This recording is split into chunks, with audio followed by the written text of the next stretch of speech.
وعن ابي هريره رضي الله تعالى عنه د ابو هريره رضي الله تعالى عنه روایت دی قال قلت يا رسول الله اني رجل شاب ما ولد الله نبي زوان یم او زه یریږم په خپل ځان باندې العنت د مشقت مراد تینا زنا ده او د زنا مقدمات عنت خپله مشقت ته وایي او د زنا تم چې د عنت ځکه وایي لانه سبب العذاب فی الدنیا والعقبا دا سبب د عذاب په دنیا کې هم دی او په عقبا کې هم دی نو مشقت کې دی اچوي نو ځکه ورته څه وایي عنت ورته وایي نو زه په خپل ځان ویریږم د عنت نه د زنا نه ولا اجد ما اتزوج به النساء او زنمم آغا چې پاغې باندې ښځه په نکاح کم یعنی وس مې نه کیږي د ښځې د نکاح کأنه گویا کې دا خبرې د محبوب ته کولې استأذنه فی الاختصاء د محبوب نه اجازت غوښته په باره د خسي کېدو کې دا خبرې کولې گویا کې غرض یې دا و چې که ستاسو اجازه وي نو زه به ځان څه شی کم خسی کم ځکه وس مې د چا نه کېږي قال فسکت عني محبوب را نغلی شه ثم قلت مثل ذلك بیا مې ورته دا خبره وکړه بیا را نغلی شه ثم قلت مثل ذلك فسکت عني ثم قلت مثل ذلك فقال النبي صلى الله عليه وسلم يا ابا هريره محبوب راتو فرمیل اے ابو هريره جف القلم بما انت لاقن قلم مچ شوی دی د هغه څه سره چې ته ورسره مخ کېدونکی یې کم څه سره چې ته مخ کېږې نو په هغې قلم څه شی دی وچ شوی دی نو فاختص على ذلك اوزر نو فاختص معنا خسی که ځان خپل على ذلك اوزر یې پرېږده د دې څه معنا ده دا چرال جف القلم بما لاقن اے ملاقن بما تفعله وتقوله ويجري عليك څه شی چې وایې څه چې کوې څه چې تا ته پیښیږي په هغې قلم وچ دی او د قلم وچوالی کنایه د جریان د قلم نه بالمقادیر و امضائها والفراغ منها دینا فراغت شوی دی څه چې دي دا لیکلی شوي دي که ستاسو پام خلک کله چې خط لیکي قلم لوند وي او چې کله د خط لیکلو سلسله څه شی شي بند شي نو قلم څه شی شو نو وچ شو معنا دا ده چې هلکه خط لیکلی شوی قلم اوس اوچ دی نو معنا دا ده چې دا مقادیر د پخوا نه څه شي دي لیکلی شوي دي او دی نه چې دی فراغت دی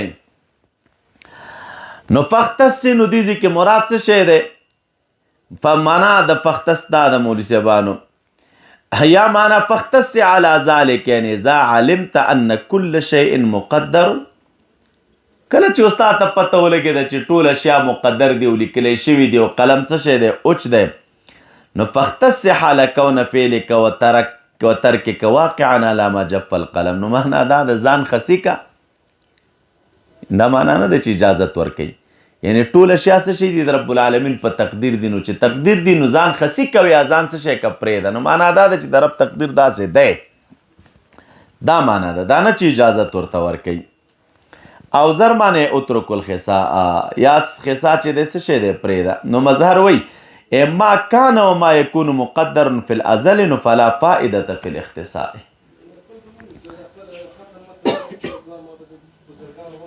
اختصاء کې چې دی وایي کومه ګټه بیا فایده چې دی نشته دی چې څوک را لګېږي ځان خسي کوي نو دې کې بیا څه فایده ده نو فإن شئت فاختص که دې خوښې ځان خسي کوئ ان شئت فترک نو دا اوس دا معنا نه ده چې دته اذن دی د چا په اختصاء کې بل توبیخ ولوم علی الاستئذان فی قطع عضو بلا فائدتنا مقصد دا دی د حدیث مبارک چې خازان خسی کول بلا فائده نو په دې کې خو څه شی نشته دی کومه ګټه نشته نو چې ګټه پکې نشته دی نو دغسې پوښتنه ته زما نه ولې کوې چې زه به ځان خسي کړم د الله تعالی تقدیر چې سره کم دی همغسې دی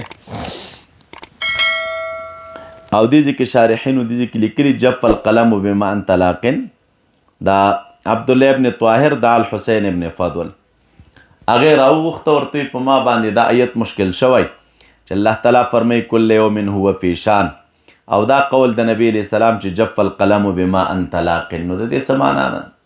د تلوي چې هر ورځ په نوي نوي شان کې، او احادیث ته چې جف القلم بما انت لاقن، نو تطبیق څه شی دی؟ نو د جواب ورکه چې بانها شیون یبدیها لا شؤون یبتدی بها. دا شیونات داسې نه دي چې دلته اوس نوي نوي شروع کوي، شیونات دی بلکې دا څه شی دی؟ خدای تعالی څرګندوي، یعنی و مخکې نه او څرګندوي اوس. دا معنا نه ده چې اوس شروع کوي. نو ښایسته تطبیق ورته وکړه، نو علماو لیکلي دي فقام الیه، ورته پاڅېده وقبل رأسه، او سر مبارک څه شی که ښکل که ورته، چې دا څومره ښایسته تطبیق راته وکړه. چې دې ځکه مقصود ابتدا نه ده بلکې مقصود څه شی دی؟ ظهور او ښکاروالی دی. وعن عبد الله بن عمرو رضی الله عنه قال قال رسول الله صلی الله علیه وسلم. دا عبد الله ابن عمر رضی الله عنه نه روایت ده، محبوب فرمایلی دي زړونه د بنی آدم ټوله، د بنی آدم زړونه بین اصبعین من اصابع الرحمن کقلب واحد، پشانت د یو زړه دی، یصرفه کیف یشاء، اړی را اړی رب العالمین دی لره چې څنګه یې خوښه وشي. ثم قال رسول الله صلی الله علیه وسلم اللهم مصرف القلوب صرف قلوبنا على طاعتك. دا چې دې ذکر راغی قلوب د بنی آدم مولوي صاحبانو، دا د بنی آدم زړونه ولې خاص کړه؟ لخصوصیت قابلت التقلیب به، ځکه دې کې د تقلیب خصوصیت دی، د اورېدو را اورېدو. او دا کل های چې وویلې نو شارح وی دا شامل دی انبیاء کرام او اولیاء او فجر او کفر او اشقیاء او ټولو لره. نو دا معنا د چې زړونه د بنی آدم چې دی بین اصبعین، اصبعین دا غي وضاحت مې تاسو ته مخکې ما کړی چې دا د متشابهاتو نه، او قول راجح پکې دا دی چې تفویض پکې وکړو، علم یې وسپاره الله تعالی ته. یصرفه کیف یشاء، اړی راړی دی لره چې کم طرف ته د رب العالمین خوښه وشي، کم طرف ته خوښه وشي هغې طرف ته اړی.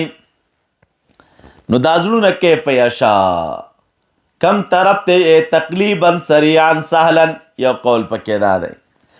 روایت د مسلم کې حیث یشاء راځي.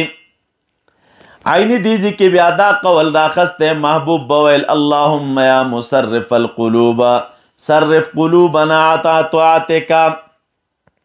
نبی علیہ السلام بویل اے د زړونو اړون کې ذاته او ګرځوه زړونه زمونږ، یا ثبت قلوبنا علی طاعتک، زمونږ زړونه چې دی دا ثابت که په خپل طاعت باندې، ثابت که په خپل طاعت.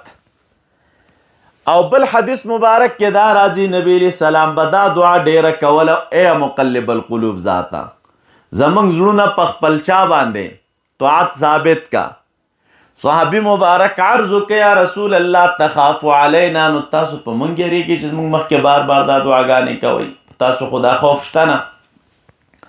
نبی علیہ السلام ورته فرمیل نعم ان القلب بین اصبعین من اصابع الرحمن یقلبها کیف یشاء.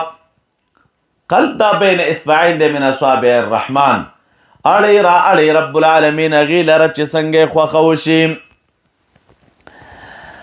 نو دې کې مولوي صاحبانو بیا غرض په دې اړولو کې څه شی دی؟ بیا صوفي کرام دې کې لیکي چې غرض په دې اورېدو کې دا دی په سالک دوه حالتونه راځي. کله د زړه ووړي حالت د بسط وي، خوشحالي وي، سکون او اطمینان وي. کله د زړه اوړي په دغه سالک باندې حالت د قبض راشي. نو دوه حالتونه د لپاره خیر دي. په حالت د بسط کې د ته پکار دا ده چې د الله تعالی د عظیم نعمت شکر ادا کړي، او په حالت د قبض کې چې کله د سالک د خپل باطن ته متوجي شي او د خپل باطن کې هیڅ شی مرتخکاره کیږي نو د په دې دوران کې د ته التجا پکار د رب العالمین ته نو سوال جاری شروع کړي چې خدای پاک بزا نعمت را سره او څه شو ورک شو رانه څه مشکل لا کې پېښ شوی، څه ګناه مې کړی، لذت ته ایمان څه شه. نو دې دوران کې د سوالونه التجا کوي خدای تعالی ته، او د بنده په اعمالو کې چې الله تعالی ته ډیر خوښیږي نو هغه د بنده سوال او التجا ده. نو ځکه دا بنده باطن د په یو حالت باندې نه پرېږدي، خدای تعالی اړی را اړی، کله په یو حالت او کله په بل حالت. وعن ابي هريره رضي الله عنه قال قال رسول الله صلى الله عليه وسلم ما من مولود الا يولد على الفطره نشته د یو مولود مگر هغه پیدا کیږي په فطرت باندې. دا فطرت چاته ویل کیږي مولوی صاحبانو؟ تدل على نوع من الابتداء والاختراع الذي هو معنى الفطره. نو دا پیدا کیږي په فطرت باندې، په دین حق باندې، په فطرت سلیمه باندې. نو دا پدی پیدا کیږي. بیا وروستو څه چل وشي؟ فابواه یهودانه، مور او پلار د یهودي کې د لرې، نصرانی کې، مجوسی کې. کما تنتج البهیمة بهیمة جمعا، لکه څنګه چې زیږوي بهیمه یو څاروی، بهیمة جمعا یو څاروی، جمع جمع معنی سلیمة الاعضاء کاملتها. څاروی چې کله یو غوا وزیږي، مثلا یو بل حیوان وزیږي، خو دغه اندامونه ټول پوره وي کنه، هیڅ مشکل پکې نه. هل تحسون فيها من جدع، آیا تاسو چې د حس کوئ پاغې کې من جدع مقطوع الاذن لرا؟ نه، یعنی دا چې وزیږي اول د څاروي نه نو غوږونه ټول یو شان وي، روغ رمټ وي. وروستو خلک را لګېږي د دغې څاروي غوږونه کټ کوي. همدقسې ماشوم چې د اول وخت نه پیدا کیږي د مور خپل نه، نو دا پیدا کیږي په فطرت او په دین حق باندې. د په فطرت کې فطرت د دین اسلام پروت دی. وروستو مور او پلار راولګېږي او د دا فطرت بدل کې یو طرف ته واړئ. ځکه رب کریم فرمای فطرت الله التي فطر الناس عليها لا تبديل لخلق الله ذلك دين القيم. الزموا فطرت الله، تاسو لازم شي د الله تعالی د فطرت سره هغه فطر الناس علیها چې خلک یې په هغې فطرت پیدا کړي دي. نو دا وروستو خلک په هغې کې بیا تبدیل لا تبدیل لخلق الله فیکم من قبول الاسلام. وعن ابي موسى الاشعري رضی الله عنه قال قام فينا رسول الله صلی الله علیه وسلم، نبی علیہ السلام ورځ پاسې د موږ ته 5 کلمات ویل. یو یې پکې دا ویل ان الله لا ینام، یقینا الله تعالی چې دی نه وده کېږي، لا تاخذو سنة ولا نوم راځي، ولا ينبغي له ان ينام، مناسب مرتنه چې وده شي. دا نفي د جواز درته ذکر کوي تاکیدن، یعنی حقوق پریدا، ولیکن وده کېدل دا مرته چې دی دا مناسب نه دی، ځکه خوب اخو الموت دی کنه. او بل نوم چې دی لاستراحة القوي، یو قوي انسان دی، خدای تعالی قوي ورکړي، د هغې قوو د استراحت دپاره خلک نوم کوي او خوب کوي. الله تعالی منزه دی د دې نه. بل لا ينبغي له ان ينام يخفض القسط ويرفعه، رب العالمین چې دی یخفض دغه کوي انصاف لره او کموي هغې لره. یرفع الیه عمل اللیل، عمل د شپې ورته پورته کولی شي، مخکې د عمل د نهار نه پیش کېږي، ورته عمل د ورځې مخکې د عمل د شپې نه. حجاب د رب العالمین چې دی دا نور دی. لو کشفه کچرې دا ښکاره کړي نو لاحرقت سبحات وجهه، او بس وزوي سبحات وجهه، انوار د وجه د رب العالمین. نو دا انوار د وجه د رب العالمین به اوس وځي. من تا الیه بصوره من خلقه، هغه چې انتها ته رسیږي دته بصوره من خلقه، ای وصل الیه بصوره من خلقه، نو دا بچې دی اوس وزیږي. وجه راغله نو دا مولوي صاحبانو متشابهات تی تفصیل مو کړی. وعن ابي هريره رضی الله عنه قال قال رسول الله صلی الله علیه وسلم، نبی علیہ السلام فرمایلی دی ید الله ملآ، ید د رب العالمین چې دی دا ملآ دی، کنایه ده د کثرت د دغې نعمت نه او د عموم د هغې نه. لا تغیدها، نه کموي دی لره نفقه سحاء اللیل، په ساعتو د شپې او د ورځې کې. ارائیتم خبر را کې ما انفق مذ خلق السماوات والارض فانه لم یغد ما فی یده، تاسو خبر یې هغه چې رب العالمین مصرف کوي د ځمکې او اسمانونو د پیدایش نه واخله، نو د په چا کې هغه چې د په ید کې او نو د په غېږ کې کم کمی نه دی راغلی.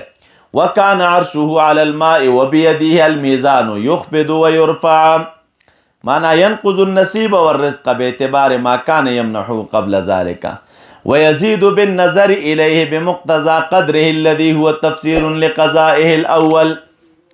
وفي رواية مسلم يمين الله ملأ قال ابن نمير ملآن صحاما لا يغيضها شيء الليل والنهار.